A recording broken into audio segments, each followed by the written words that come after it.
Ladies and gentlemen, welcome back to the After Hours Gaming League Semifinal number 2, where amazingly enough, Microsoft leads 4-0. Of course they don't. They lead 3-0, and I just misspoke. But remember, when you misspeak in the middle of the cast, you roll with it. Microsoft could be 4-0 after this game. In Game 4, we rarely see match point, but that's what we have. Microsoft leading the series 3-0 against IBM for their chance to get into yet another AHGL Grand Final. The man who's going to have to stop it all is by the name Thudbang, and he's in the top left as the Blue Zoig. Up in the top right, oh, is that the captain I see from the Microsoft A team? It's Bay.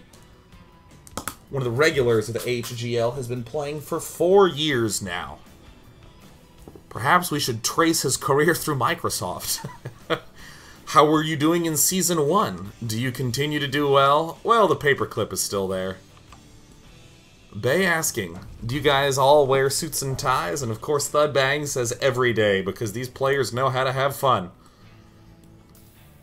On the map Habitation Station, I love to say it's a map where you can...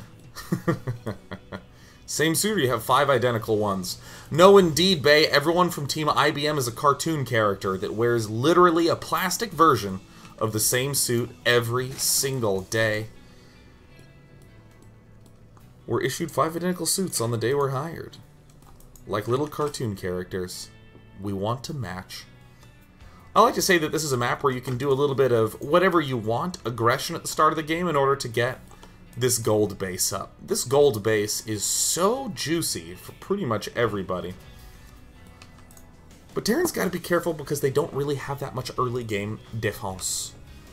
Bay simply has the Reaper opening to control space, and then the Hellions to follow up and control yet more space.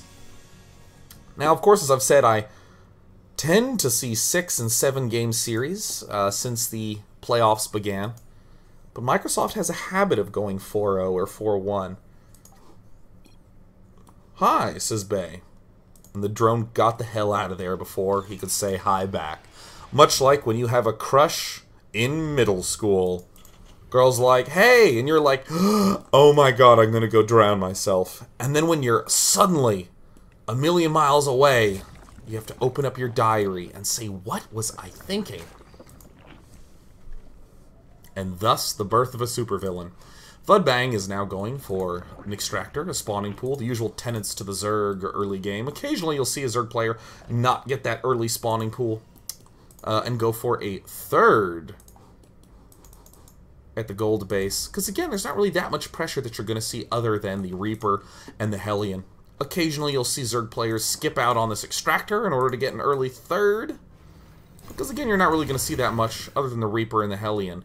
But of course, I love when a player does get this gas to get the speed up in order to do all the hurt bringing, to fight the Reaper Hellion head on.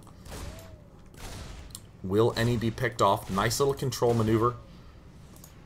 Looks like Bay's gonna hop up into the main base. We're gonna see a couple of Zoiglings appeareth. Rally has already appeared onto the Reaper and headed all the way back down to the Expansion. A single drone has gotten picked off. Seeing the factory follow up. How many Reapers? A pair. A pair of Reapers. A pair of Reapers beats about a pair of anything early game in the poker of StarCraft 2. But in my eyes, I'm wondering what Thudbang is going to do with this now built-up excess of gas. We'd almost always see speed popping out early, and Thudbang... Uh-oh, Thudbang has the heart poundy-poundies. Thudbang is starting to look like get a little bit anxious. Bay is going for the traditional third command center because why not get the gold? Reapers continue to harass the front in an epic fashion. Thudbang getting himself a third queen up. Now we're starting to see a couple lings get built. Shouldn't ever be too many.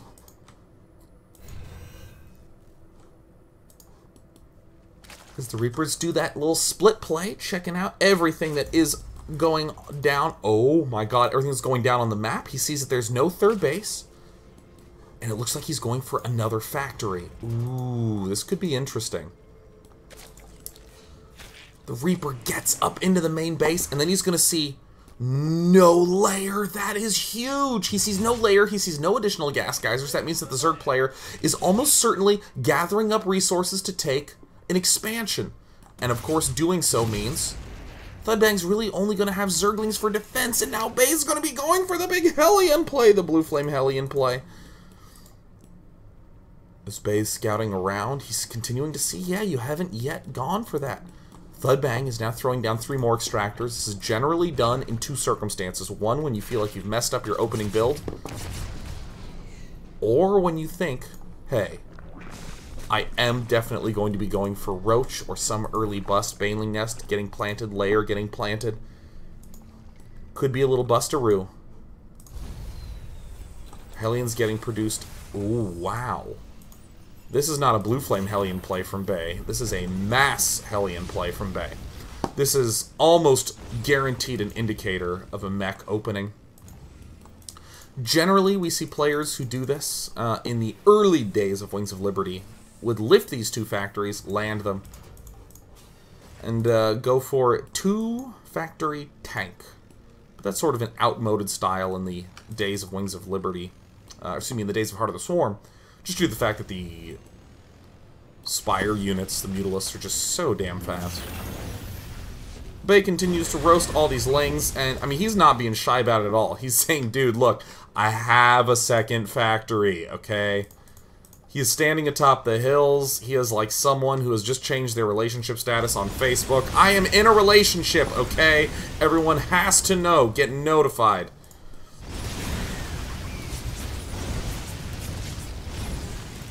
Queens get roasted, Lings get roasted, everything getting roasted. Oh my god, a nice block from Thudbang, who is getting the Zergling upgrades. Accidentally kills off one of his own creep tumors.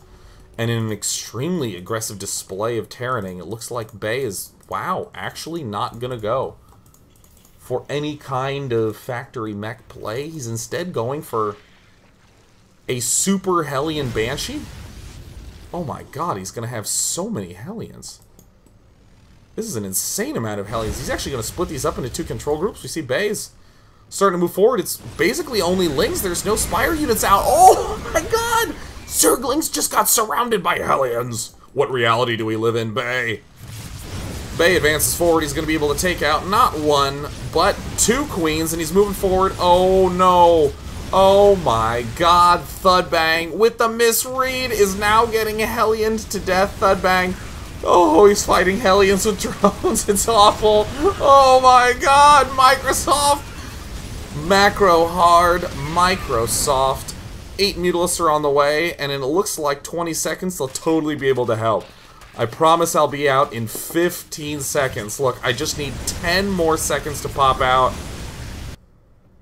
And a GG is called in the shortest game of the series. The most decisive game in the series. Microsoft wins in a clean 4-0 sweep. Last week's semifinal match went almost 3 hours long because it went all the way to Game 7 as National Instruments barely took out Google, which means that in the grand finals of the AHGL on May 31st, it will be the multi-time finalist Team Microsoft, the multi-championship Team Microsoft, going up against the brand newcomers National Instruments. What a final match it will be. I wonder if the Microsoft reign of dominance will ever come to an end. Either way, tune in to AfterHoursGaming.tv for all your AHGL needs. And of course, if you want to head over to the RedBull.com website, I tweeted it. Next weekend will be the B-League Finals of Adobe versus Facebook. If you'd like to vote, do it. If you don't want to vote, show up to it here at twitch.tv/Day9TV. I will see you next week for the B-League Finals and the week after for the Grand Finals. Thanks for tuning in to this Swift semifinal.